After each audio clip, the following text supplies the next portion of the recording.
bienvenidos nuevamente a nuestro curso de Recovery. El día de hoy vamos a tratar con un tema que es verdaderamente especial y es un tema verdaderamente revelador. Pero antes de entrar a nuestro tema del día de hoy, quiero hacerles un pequeño resumen de lo que hemos estado viendo. Hace 2 semanas que comenzamos en el principio.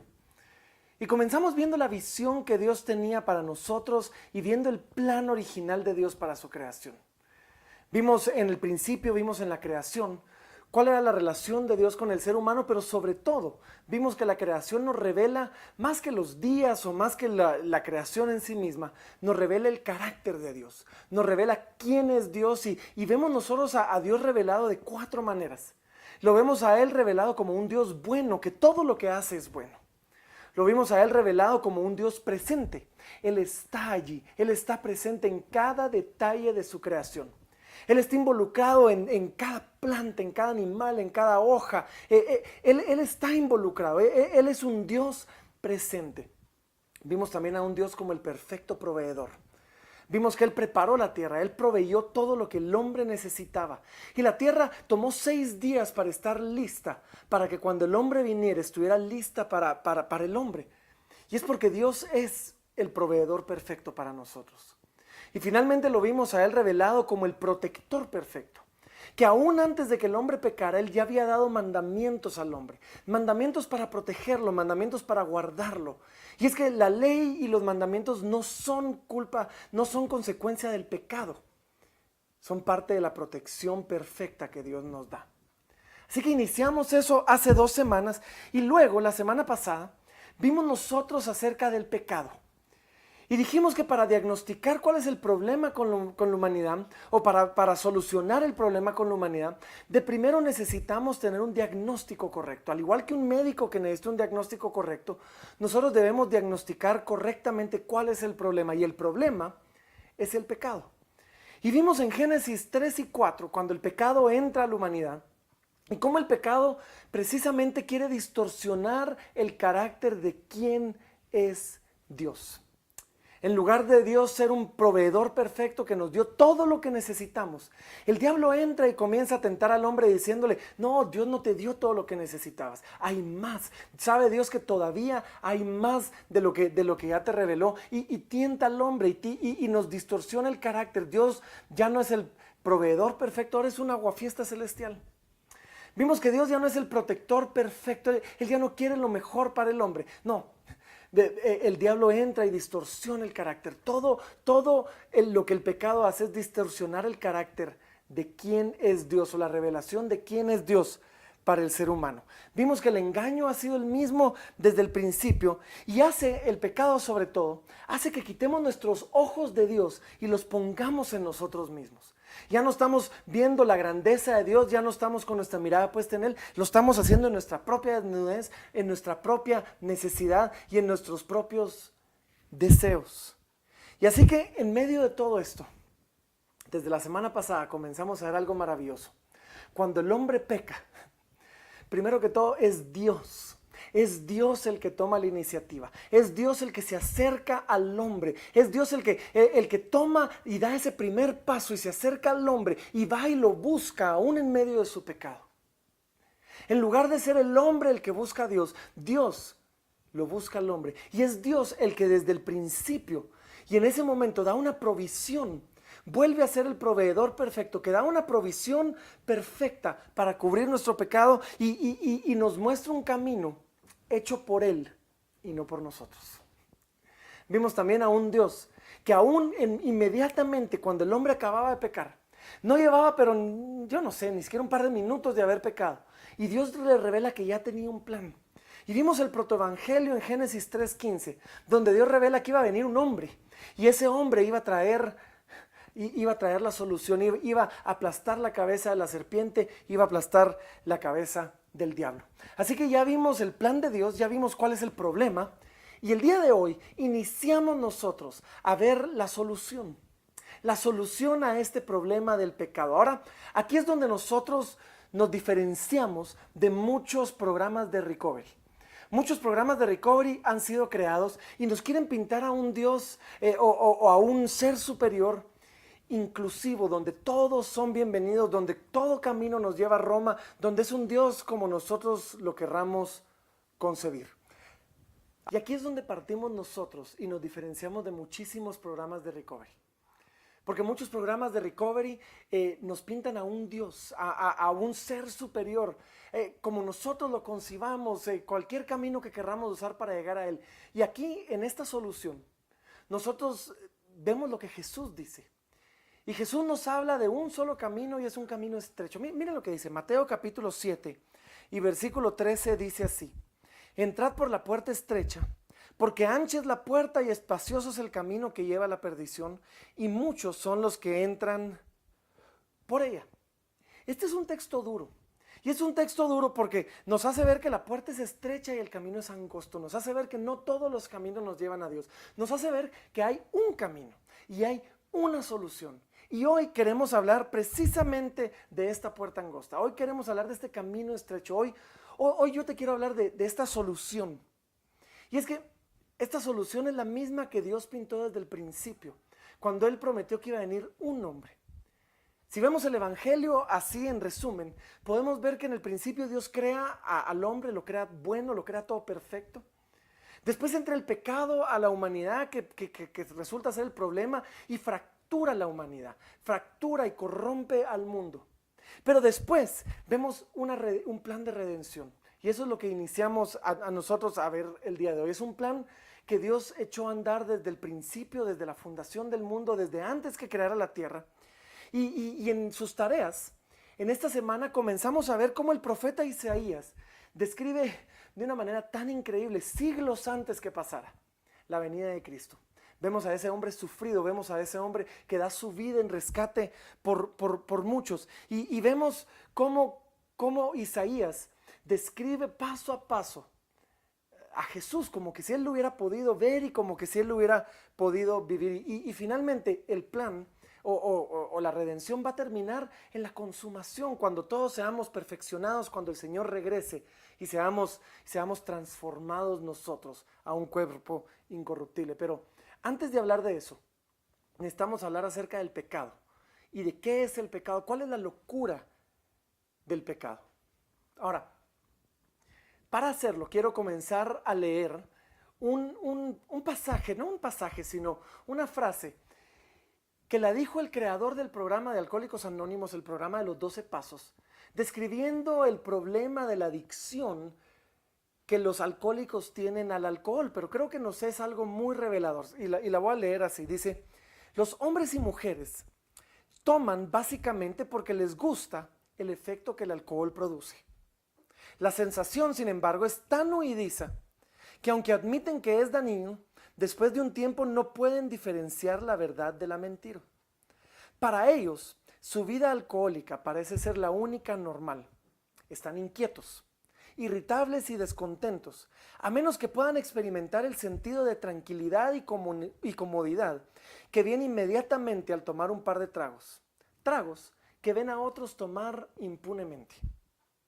Después de que han cedido nuevamente ante este deseo, como lo hacen muchos, y se desarrolla el fenómeno de ansiedad, pasan por las conocidas etapas de una furia, saliendo con remordimiento y una firme resolución de no volver a tomar.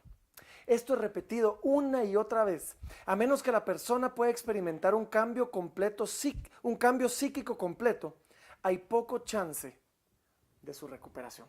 Esto dicho por un hombre no creyente, no cristiano, acerca del proceso que pasa un alcohólico en volver a tomar y cómo ese ciclo se repite una y otra vez. Ahora, el apóstol Pablo nos dice y nos muestra en el libro de Romanos un pasaje que es, por un lado, increíble y a la vez aterrador. Aterrador porque habla de cómo la ira de Dios se manifiesta sobre los hombres y es diferente de como nosotros lo esperaríamos. Cuando hablamos de la ira de Dios tendemos a pensar en terremotos, tendemos a pensar en la tierra que se abre y nos traga, pero el apóstol Pablo nos describe algo muy parecido a lo que acabamos de leer. Y nos describe cómo la ira de Dios se manifiesta. Así que miren esto, Romanos capítulo número 1, versículo 18, es un pasaje largo, así que acompáñenme. Y dice así: porque la ira de Dios se revela desde el cielo contra toda impiedad e injusticia de los hombres, que detienen con injusticia la verdad. Porque lo que de Dios se conoce les es manifiesto, pues Dios se los manifestó. Pues las cosas invisibles de Él, su eterno poder y deidad, se hacen claramente visibles desde la creación del mundo, siendo entendidas por medio de las cosas hechas, de modo que no tienen excusa. Pues habiendo conocido a Dios, no le glorificaron como a Dios ni le dieron gracias, sino que se envanecieron en sus razonamientos y su necio corazón fue entenebrecido. Profesando ser sabios, se hicieron necios y cambiaron la gloria del Dios incorruptible en semejanza de imagen de hombre corruptible, de aves, de cuadrúpedos y de reptiles. Por lo cual, y aquí es donde vemos cómo la ira de Dios se manifiesta. Acabamos de leer por qué se manifiesta. Porque cambiamos la gloria de Dios, la cambiamos por la creación. Porque dejamos al Creador por la criatura. Y esa es la razón por la que la ira de Dios se manifiesta. Pero la forma en que se manifiesta comienza en el versículo 24 y dice así: por lo cual, por todas estas razones, porque me dejaron a mí, porque buscaron en la creación, por lo cual también Dios los entregó a la inmundicia en las concupiscencias de sus corazones, de modo que deshonraron entre sí sus propios cuerpos, ya que cambiaron la verdad de Dios por la mentira, honrando y dando culto a las criaturas antes que al Creador, el cual es bendito por los siglos. Amén. Por esto, y miren otra vez esta frase nuevamente, Dios los entregó a sus pasiones vergonzosas, pues aún sus mujeres cambiaron el uso natural por el que es contra naturaleza. Y de igual modo también los hombres, dejando el uso natural de la mujer, se encendieron en su lascivia unos con otros, cometiendo hechos vergonzosos, hombres con hombres, y recibiendo en sí mismos la retribución debida a su extravío. Y como ellos no aprobaron tener en cuenta a Dios, Dios los entregó a una mente reprobada, para hacer cosas que no convienen. Tercera vez que vemos la misma frase. Dios los entregó a una mente reprobada, dice ahora, para hacer cosas que no convienen, estando atestados de toda injusticia, fornicación, perversidad, avaricia, maldad, llenos de envidia, contiendas, engaños y malignidades, murmuradores, detractores, aborrecedores de Dios, injuriosos, soberbios, altivos, inventores de males, desobedientes a los padres, necios, desleales, sin afecto natural, implacables, sin misericordia, quienes habiendo entendido el juicio de Dios, que los que practican tales cosas son dignos de muerte, no solo las hacen, sino que también se complacen con los que las practican. Vemos nosotros aquí tres cosas en este pasaje. Bueno, una cosa tres veces. Y esa es la manera en que la ira de Dios se manifiesta. Y la ira de Dios se manifiesta así: Dios los entregó. Dios los entregó, y los entregó a tres cosas. Los entregó a su propia inmundicia. Después Dios los entregó a sus pasiones vergonzosas en el versículo 26. Y en el versículo 28 Dios los entrega a una mente reprobada. ¿Qué significa esto? Básicamente esto significa que algunos le decimos a Dios: no te quiero a ti, y en el caso que acabamos de leer, quiero al alcohol. Y vemos a Dios respondiendo y diciendo: está bien, te voy a dar, y te voy a dar tanto alcohol que te va a destruir. Te voy a entregar a tu pasión, te voy a entregar a tu pecado, y vas a tener tanto de ese pecado que te vas a destruir en ese pecado, que ese pecado te va a consumir, que ese pecado te va a abarcar todo. Y si tú no me querías a mí, sino lo querías a Él, lo vas a tener. ¡Wow! Esto suena, como les digo, es increíblemente revelador, pero al mismo tiempo es aterrador, porque cuando Dios nos entrega, muchos de nosotros decimos: no, es que yo no voy a llegar tan lejos como para hacer esto o aquello. Pero cuando Dios nos entregó, esto ya no es tu decisión. Ya no tienes el control, ya no tienes el poder, ya no tenemos la habilidad de controlar qué tan lejos vamos a llegar, ya no tenemos la habilidad de parar. ¿Por qué? Porque cuando Dios nos entregó, es como que nos hubiera entregado a un resbaladero empinado. No podemos parar a medio camino. Perdimos el control. ¿Por qué? Porque Dios nos entregó. Y esto no lo vemos solamente aquí, lo vemos en toda la Biblia. Y quiero leerles un último pasaje para que veamos la claridad de cómo Dios y cómo la ira de Dios se manifiesta.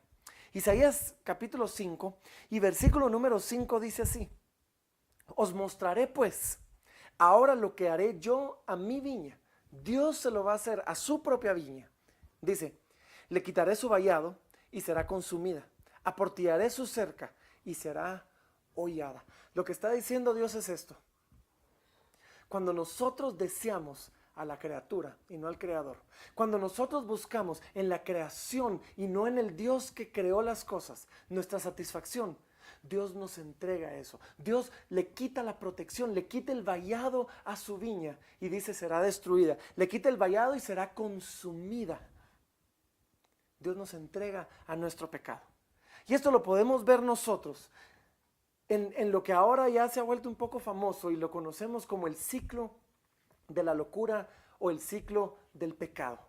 Y para eso los voy a invitar, vamos a ver esta gráfica, y los voy a invitar a que cada uno de nosotros pueda abrir su libro y en ese libro me van a acompañar hasta el final en su apéndice. Todos tienen esta gráfica del ciclo de la locura del pecado y se las voy a explicar en un momento, acompáñenme.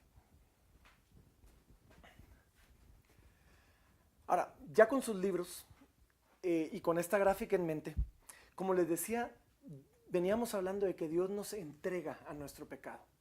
Y al entregarnos, entramos a un proceso o a un ciclo que nosotros le hemos llamado el ciclo de la locura o el ciclo del pecado, que es el que tenemos aquí y ustedes tienen en su libro. Y lo voy a explicar rápidamente. Yo creo que al principio va a ser fácil entenderlo y después lo vamos a ver ya de una manera un poquito más personal. Pero todo comienza con que todos tenemos una enfermedad espiritual. Es que estamos irritables, estamos inquietos, estamos cargados, estamos sin paz. Hay algo en nuestro corazón que busca algo. Hay algo en nuestro corazón que desea algo, que está inquieto, que está buscando más. Y todos nosotros tenemos deseos. Estos deseos no son malos. Estos deseos no son necesariamente malos. Todos tenemos el deseo de seguridad, por ejemplo. Queremos sentirnos seguros, queremos sentirnos tranquilos. Todos tenemos el deseo de aceptación. El deseo de comodidad, queremos sentirnos amados, queremos sentirnos respetados. Todos estos son deseos buenos, son deseos legítimos. Pero recuerden que la Biblia dice que nuestro corazón es engañoso. Y aquí es donde comienza el engaño y es la parte que llamamos la tentación. La tentación es cuando el diablo viene y quiere comenzar a convencernos de que podemos satisfacer estos deseos en alguna cosa que no es Dios. Podemos satisfacer el deseo de seguridad qué sé yo, en mejores carros o en tener más dinero o en una cuenta bancaria más grande. Y la tentación viene en correr a algo o a alguien que no es Dios para satisfacer estos deseos que son buenos y estos deseos que son legítimos. Como les digo, básicamente la tentación es buscar en algo que no es Dios esto. Y aquí es donde Santiago entra, Santiago 1 del 13 al 16, donde dice que si alguno es tentado, no diga que es tentado de parte de Dios. Porque Dios no puede ser tentado por el mal ni él tienta a nadie, sino que cada uno es tentado cuando de su propia concupiscencia es atraído y seducido. Y aquí esta concupiscencia es lo que llamamos el pensar o la obsesión. Cuando alguien tiene este deseo, viene la tentación de encontrar en algo o en alguien esa satisfacción y comienza un ciclo de obsesión. Comenzamos a pensar, comenzamos a justificarnos y aquí en esta etapa es donde entra el pecado. Si ustedes se recuerdan, cuando Caín pecó, el pecado entró en él desde antes, entró en él cuando dejó que el enojo entrara a su corazón y después dice... Entonces la concupiscencia, después de que ha concebido, da a luz el pecado y el pecado, siendo consumado, da a luz la muerte. Amados hermanos míos, no erréis. Entonces, aquí entramos con una obsesión, comenzamos a pensar, comenzamos a obsesionar, comenzamos a justificar nuestro pecado. Comenzamos a convencernos de todas las razones por las cuales sí deberíamos de ceder ante esta tentación, por las cuales deberíamos de correr a algo o a alguien que no es Dios para satisfacer este deseo.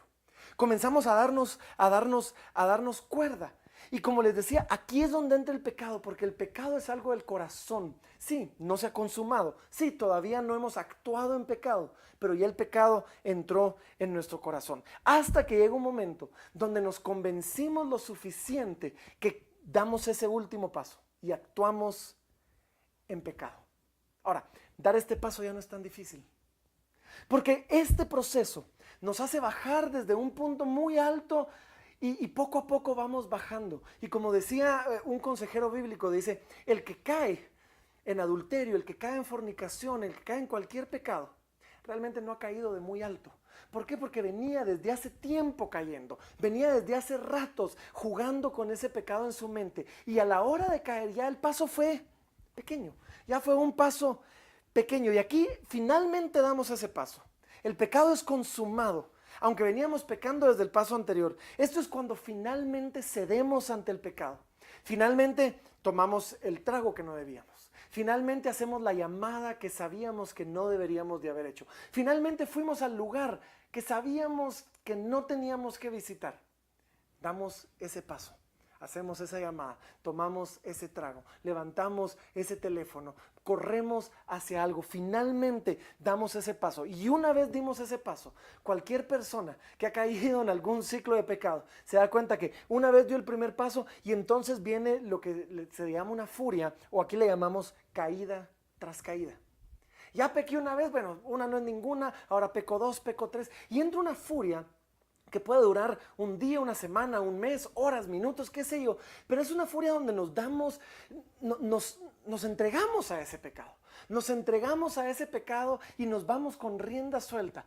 Si alguien ha tenido un pariente alcohólico, sabe que cuando toma, no se echa un trago, no se echa dos, se desaparece una semana entera, agarra furia de trago y se desaparece y tarde o temprano lo encuentra uno en una cantina, lo encuentra uno tirado en una esquina, en una calle, sangrado, no sabe ni cómo llegó ahí, porque cae y vuelve a caer y cede ante eso hasta que llega y lo alcanza su pecado. Y aquí llegamos a esta etapa de las heridas o el dolor. Lo alcanza su pecado. Comenzamos a ver las consecuencias de nuestro pecado. Me doy cuenta de las consecuencias de mi furia y esto pueden ser cosas como mi familia está herida, mi familia está quebrantada. Esto pueden ser cosas como contraje una enfermedad venérea. Esto pueden ser cosas como tuve una sobredosis y terminé en el hospital. Me metí y de repente las deudas me alcanzaron y ahora me doy cuenta que no las puedo pagar.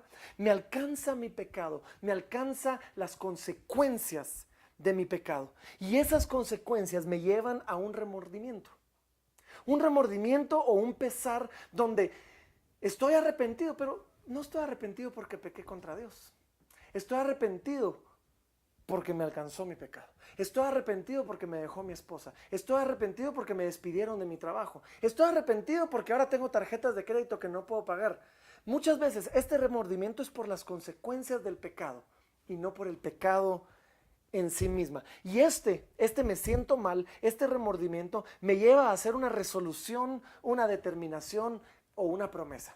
Y todos hemos pasado por ahí. Yo juro que nunca lo vuelvo a hacer. Esta es la última vez. Tiro todas las botellas de licor, desconecto el internet, rompo las tarjetas de crédito, tomo una resolución y no me malentiendan. Esta resolución es genuina. El deseo es real.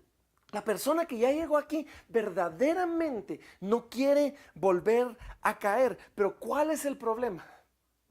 Seguimos teniendo una enfermedad espiritual. Y seguimos estando irritables, inquietos, cargados y sin paz. Y en esa intranquilidad comienzo a buscar cómo satisfacer mis deseos. Y tarde o temprano viene el diablo y me tienta. Y me dice que los puedo satisfacer en algo o en alguien que no es Dios. Y comienzo a pensar, comienzo a obsesionar hasta que doy el paso. Y este ciclo se repite una y otra vez. Pero hay una segunda parte de este ciclo. Y si nos vamos hacia afuera, vamos a ver aquí algunas palabras como orgullo, carne, muerte y Dios. Y es de que este orgullo que vemos aquí nosotros es el orgullo que me dice: yo puedo suplir estos deseos, yo puedo suplir estas necesidades, yo puedo encontrar lo que estoy buscando por mí mismo. Este es un orgullo que tal vez me dice: no, yo puedo detenerme cuando yo quiera. Es una mentira que nos creemos, pero está basada en el orgullo de que creemos que tenemos una capacidad que realmente no tenemos. Ese orgullo eventualmente nos lleva a la carne. Y es que los deseos vienen de la carne. Y la Biblia dice que la concupiscencia, mis deseos desordenados, los deseos de mi carne, me llevan a pecar. Y por eso es el llamado constante en la Biblia. una y otra vez. Crucifiquemos los deseos de la carne. Crucifica los deseos de la carne. Pero si el orgullo que me dice que yo lo puedo encontrar me lleva a ceder ante los deseos de la carne, tarde o temprano me alcanza la muerte. Ahora, esto la Biblia nos dice es una muerte espiritual, porque la paga del pecado es muerte, nos dice la Biblia. Pero para muchos es una muerte física y natural. Para aquel que pasa por una sobredosis, algunos no salen de ella. Para aquellos que pasan por situaciones y que su pecado lo lleva a una situación complicada, esta muerte puede ser simplemente física y natural. Pero la muerte es la consecuencia natural de mi pecado sin Cristo. Así que esto nos lleva al Dios que es la única esperanza. Pero bueno, lo vemos cómo se repite así. Ahora, por un momentito quiero que vean esto. Esto es fácil entenderlo para el alcohólico. Esto es fácil entenderlo para el drogadicto. Pensemos por un momentito en el alcoholismo. Ese dijimos que es fácil. Tiene un deseo. Su deseo es encontrar paz. Su deseo es quizás encontrar tranquilidad. Y la tentación viene y le va a decir a él, si tan solo te echas un trago te vas a relajar. Con un trago que te tomes vas a estar mucho más tranquilo. Vas a estar con esa paz y con esa tranquilidad que estás buscando. Y viene la obsesión. Y la obsesión dice algo así: me lo merezco. He trabajado muy fuerte. Yo me merezco este trago. No. Es que uno no es ninguno. Alguno dice, no, yo puedo parar. Solo voy a tomar uno y ya me relajo y tranquilo. Alguno hasta se pone bíblico y dice, no, ese pecado no es. Y comenzamos a pensar, a obsesionar, a justificarnos, hasta que eventualmente el alcohólico da ese paso, se toma el trago y se da cuenta que ese trago se convierte en 2, 3, 4, se convierte en un día, se convierte en una semana de furia, hasta que sus heridas, hasta que el pecado y las heridas de su pecado lo alcanzan. Y entonces, ¿qué pasa? Queda intoxicado, tiene una sobredosis. Su familia está destruida porque no saben ni dónde está. Tal vez es despedido de su trabajo porque no se presentó a trabajar. Lo alcanza su pecado y viene el remordimiento y el pesar donde dice que nos lleva a una resolución que dice yo nunca lo voy a volver a hacer. Pero ¿cuál es el problema? Estoy irritable, estoy inquieto, estoy cargado y sigo sin paz. ¿Cuál es el problema? Estos deseos no se fueron a ningún lado. Siguen estando ahí porque son deseos que Dios nos dio. Son deseos buenos. Pero veamos otro. Pensemos en el sexo. Pensemos en el sexo por un momento. ¿Cuál es el deseo? El deseo quizás es sentirme deseado. Yo tengo el deseo de sentirme deseado. Quiero sentirme amado. Quiero sentirme aceptado. O para algunos quizás es quiero sentirme poderoso. Son deseos que todos tenemos. Y entonces viene la tentación que nos comienza a decir, es que si tú corres, si tú te acuestas con alguien, si tú tienes una relación sexual, entonces te vas a sentir deseado. Entonces te vas a sentir amado. Entonces finalmente te vas a sentir aceptado. Entonces te vas a sentir poderoso porque la pudiste conquistar. Y comienza esta tentación a tentarnos hasta que comienza entonces la obsesión. Y la obsesión o la forma en que nos justificamos dice algo así, no, yo no voy a hacer nada, solo voy a flirtear. No, yo no voy a hacer nada, solo voy a ir donde ella está, pero ir donde está no es malo, eso no es pecado. No, yo no voy a hacer nada, solo voy a ver su página de Facebook. Solo voy a mandar un mensajito de texto, solo voy a mandar un inbox, solo le voy a mandar algo. Algunos hasta lo llevan más lejos y dicen, no, lo que pasa es que mi esposa no me satisface. Lo que pasa es que mi esposa me tiene descuidado. Lo que pasa es que mi esposa hace ratos que dejó de pensar en cómo hacerme sentir deseado o en cómo sentir amado. Y comenzamos a justificarnos y a darnos carreta hasta que eventualmente damos ese paso. Hacemos esa llamada, nos juntamos y sabíamos que no debíamos hacerlo. Y eso lleva a una cosa a la otra y eso lleva a una caída tras caída. Eso lleva a un amorío que puede durar un día y después se acabó, pero quien ha estado en un amorío sabe que nunca dura un día. Dura una semana, dura un mes, dura años muchas veces. Donde estoy yo cayendo pecado tras pecado con la mujer, con un amante, con una persona donde yo no debería estar hasta que me alcanza mi pecado. Las heridas y el dolor se vuelven grandes. ¿Por qué? Porque mi esposa me descubrió y ahora se quiere divorciar de mí. ¿Por qué? Porque mi familia ahora está devastada y mis hijos tienen que escoger entre con quién van a pasar Navidad y con quién van a pasar Año Nuevo. ¿Por qué? Porque ahora mis hijos están siendo sometidos a un juicio doloroso, donde tal vez tienen que testificar en contra de su propio padre. ¿Por qué? Porque ahora contraje una enfermedad venérea tal vez. Y esa enfermedad venérea me marcó de por vida. Y mi pecado me alcanza. Y viene el remordimiento, me siento mal. No me siento mal porque pequé, me siento mal porque me descubrieron. Me siento mal porque me enfermé. Me siento mal porque me estoy divorciando. Me siento mal porque destruí a mi familia. No necesariamente porque pequé contra Dios. Y eso me lleva a hacer una resolución. Nunca más lo vuelvo a hacer. La borro de mi Facebook, la borro de mi teléfono, cambio mi teléfono, apago WhatsApp, apago el BlackBerry, qué sé yo. Hago una determinación y una promesa de que nunca lo voy a volver a hacer. Pero ¿cuál es el problema? Yo sigo irritable, yo sigo inquieto, yo sigo cargado y sigo sin paz. Y sigo deseando sentirme amado, y sigo deseando sentirme deseado, y sigo deseando sentirme aceptado. Veamos otro. Mujeres, esto es para las mujeres, algunos hombres también. Pensemos en el shopping. Quizás el deseo es la emoción de sentir algo nuevo.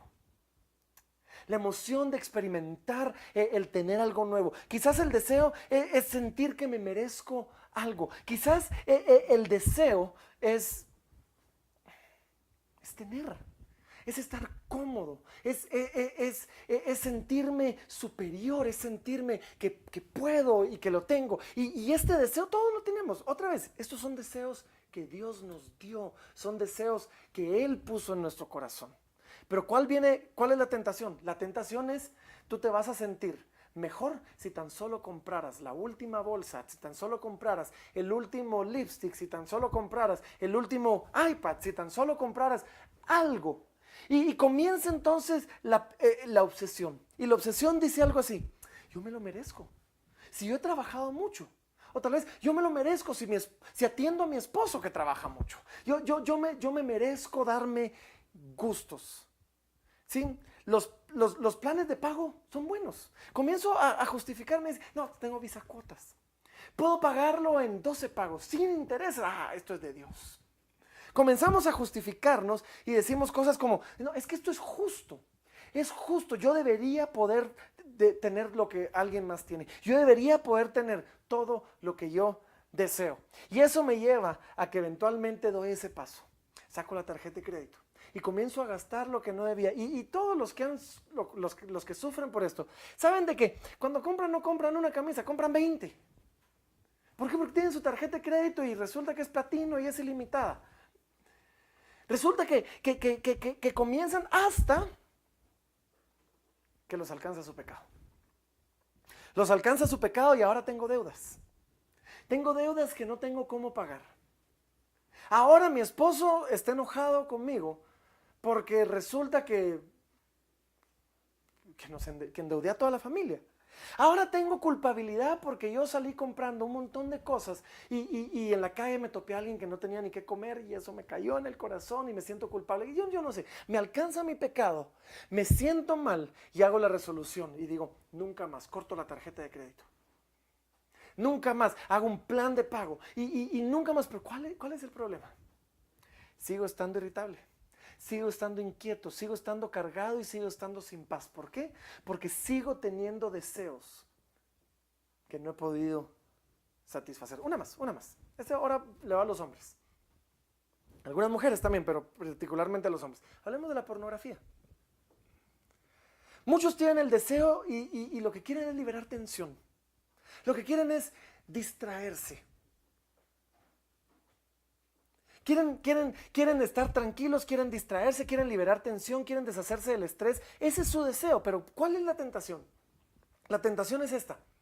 Si tan solo vas a ver pornografía, si tan solo corres ahí, vas a poder relajarte, vas a poder distraerte, vas a poder liberar tensión. Y entonces comienza la obsesión. Y la obsesión dice algo así: pues yo no le hago daño a nadie. Estas personas que salen en la televisión o en la computadora o en el internet, pues ellos realmente son dos adultos consensuales, ¿no? Nadie los está forzando. A ellos les están pagando bien. Al final de cuentas, esto es pura actuación. Esto no es de verdad. Esto esto me relaja y yo necesito estar relajado para poder concentrarme. Yo necesito estar relajado para poder rendir bien. Y comienzo a obsesionarme, comienzo a justificarme hasta que de repente hago clic. Y quien ha padecido de este problema sabe que ese clic lo lleva generalmente a 1 hora, a 2 horas, a un día entero, a semanas enteras de estar cayendo una y otra vez en página tras página, en escena tras escena, hasta que me alcanza mi pecado. ¿Y cuál es el pecado que me alcanza? Bueno, puede ser que fui descubierto. Y ahora resulta que mi esposa está verdaderamente y justificadamente resentida y herida por mi pecado. Porque yo ando buscando en otras mujeres lo que debería estar buscando en ella. Ahora me alcanzó mi pecado porque resulta que mi jefe en mi oficina me descubrió y me despidió. Ahora me alcanzó mi pecado porque resulta que veo a mi esposa y sé que debo buscarla, pero ya no tengo deseos. ¿Por qué? Porque me los quité con una mujer ajena. Y mi intimidad se está destruyendo, mi familia comienza a tener problemas, mi matrimonio comienza a destruirse. Si soy soltero, tal vez ahora no puedo tener un noviazgo sin que lo primero que haga es querer imitar todo lo que veo en las películas. Y resulta que eran películas y que no es en la vida real. Ahora resulta que veo a las mujeres como un objeto sexual y que tengo serios problemas de intimidad. Me alcanza mi pecado y me arrepiento. Y hago una resolución firme. Nunca lo vuelvo a hacer. Desconecto el internet. Llamo a mis amigos quizás. Y pongo software protector, pero el problema es que yo sé la clave. Pero ¿cuál es el problema? Sigo irritable, sigo inquieto, sigo cargado y sigo sin paz. ¿Por qué? Porque sigo con el deseo de relajarme. Sigo con el deseo de liberar tensión. Sigo con el deseo de distraerme. De esa manera podemos ver todo pecado. De alguna manera pasa por una forma u otra de este proceso. ¿Y cuál es la solución? ¿Cómo rompo este círculo? ¿Cómo rompo este ciclo? Bueno, Romanos capítulo número 8 nos da la respuesta. Y nos dice así, versículo 20. Porque la creación fue sujeta a vanidad. La creación, tú y yo, toda la creación, fuimos sujetos, somos esclavos de vanidad, somos esclavos de cosas superficiales, somos esclavos de este ciclo. No por su propia voluntad, sino por causa del que la sujetó en esperanza. Somos sujetos a estos deseos porque Dios nos sujetó a ellos en esperanza. Y después dice el 21, porque también la creación misma será liberada de la esclavitud de corrupción a la libertad gloriosa de los hijos de Dios. Somos sujetos a estos deseos, pero somos sujetos con esperanza.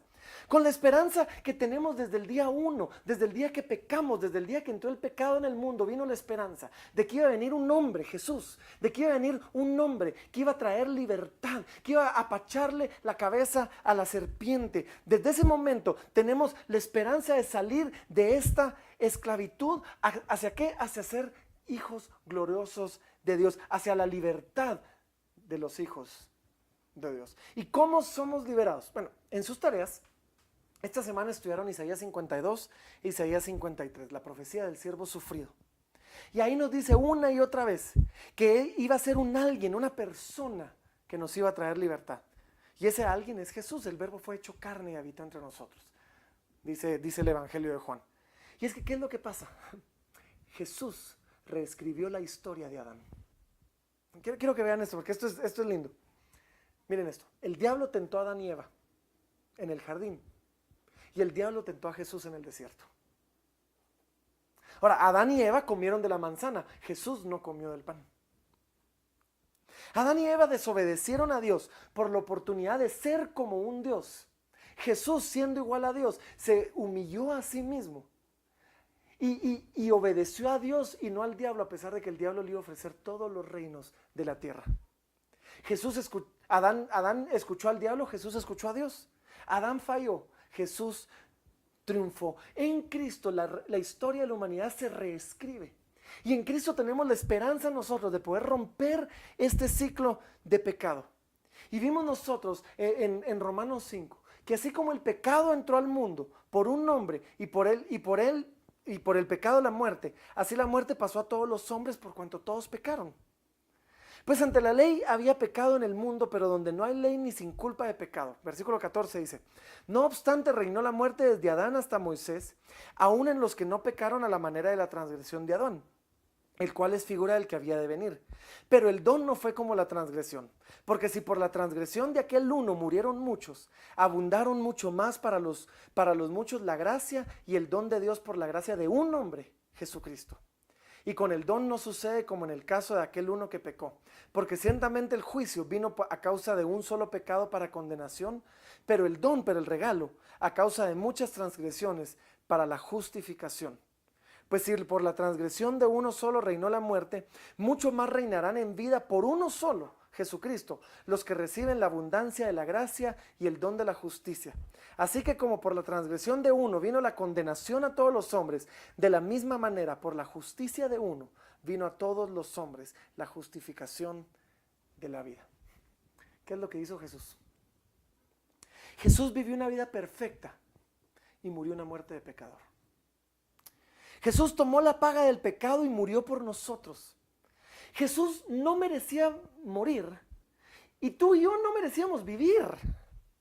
Jesús ha resucitado y su resurrección es la certeza de que el precio fue pagado y la maldición fue rota. Él tomó el castigo de nuestro pecado para poder ofrecernos la recompensa de la vida eterna y la libertad del pecado. Jesús no solo tomó el precio del pecado, póngame atención, Él no solo tomó el precio del pecado, sino también el poder del pecado. El problema es el pecado y la solución es el Evangelio.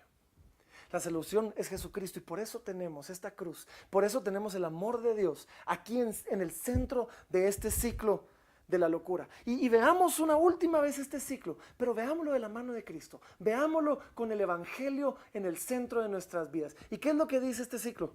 Todos tenemos deseos. Todos tenemos el deseo de sentirnos amados, pero en Cristo somos amados. Todos tenemos el deseo de sentirnos aceptados, pero en Cristo somos aceptos en el amado. Todos tenemos el deseo de algo más grande y en Cristo encontramos todo lo que nosotros deseamos. Tengo el deseo de paz, Él es mi paz, Él es el príncipe de paz. Tengo el deseo de gozo, de placer, de satisfacción, Él es nuestro gozo. Tengo el deseo de descanso y de tranquilidad y de recreación, Él es nuestro Shabbat, Él es nuestro reposo. En Cristo encontramos todos los deseos suplidos. Ahora, va a venir la tentación y la tentación nos va a decir que busquemos en algo que no es Cristo la satisfacción de estos deseos. Pero recordemos, como dice 1 Corintios 10:13, que ninguno va a ser tentado más allá de lo que pueda resistir. Tengo promesa de poder resistir la tentación. ¿Por qué? Por el Evangelio. Porque gracias a esa cruz tengo ahora el Espíritu Santo que me da la fortaleza de resistir. Ahora, alguno comienza a ceder ante la tentación y comienza a pensar y comienza a obsesionarse con esto. Cae en el ciclo. ¿Sabes qué? Aún en ese ciclo podemos correr a Cristo. Y la Biblia nos dice que en medio de esto podemos traer cautivos nuestros pensamientos a la obediencia a Cristo. La Biblia nos dice que en medio de esto podemos llevarlos cautivos y podemos pensar y llenar nuestra mente de las cosas del Espíritu. No importa dónde estás en el ciclo, el Evangelio es la solución. Ahora, si tú pecaste, pues todos hemos pecado. Pero cuando viene el remordimiento, va a venir un verdadero y un genuino arrepentimiento que sana mi corazón, que lava mis pecados.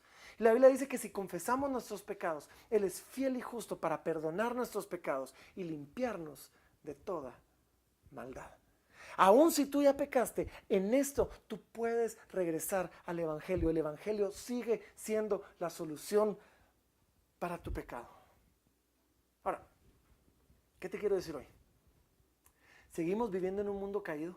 Seguimos experimentando lo irritable, inquieto, cargado y sin paz que produce el vivir en este mundo. Seguimos experimentando deseos que Dios puso para Él satisfacer en nosotros, pero seguimos experimentándolo. Seguimos viviendo en un mundo que está bajo la maldición del pecado y de la muerte, pero en el Evangelio encontramos nosotros la solución. con el Evangelio comenzamos a ver esa maldición deshacerse, comenzamos a experimentar la libertad de que no tenemos que caer en este ciclo, de que no tenemos que caer en este ciclo de locura o del pecado. Y cuando Cristo regrese, su obra va a ser completada y los que están en Cristo van a recibir cuerpos perfectos, cuerpos glorificados, y los que no, pues van a ser castigados eternamente. Les dije que el camino era estrecho y que la puerta era angosta. Pero Dios ha prometido que Él va a hacer un cielo nuevo y que Él va a hacer una tierra nueva. Y que ese cielo y esa tierra nueva nos va a llevar a la perfección, a la misma perfección que habíamos experimentado en Génesis 1 y 2. Ahora, yo sé que con esto hay dudas, yo sé que esto quizás les abrió los ojos a algunos. Y así que voy a entregarle esta reunión a sus líderes de grupos, para que ellos puedan seguirlos dirigiendo en la discusión, ayudarlos a responder cualquier duda que ustedes puedan tener. Así que nuevamente, Dios los bendiga y espero que esto haya sido tan revelador para ustedes como lo fue para mí.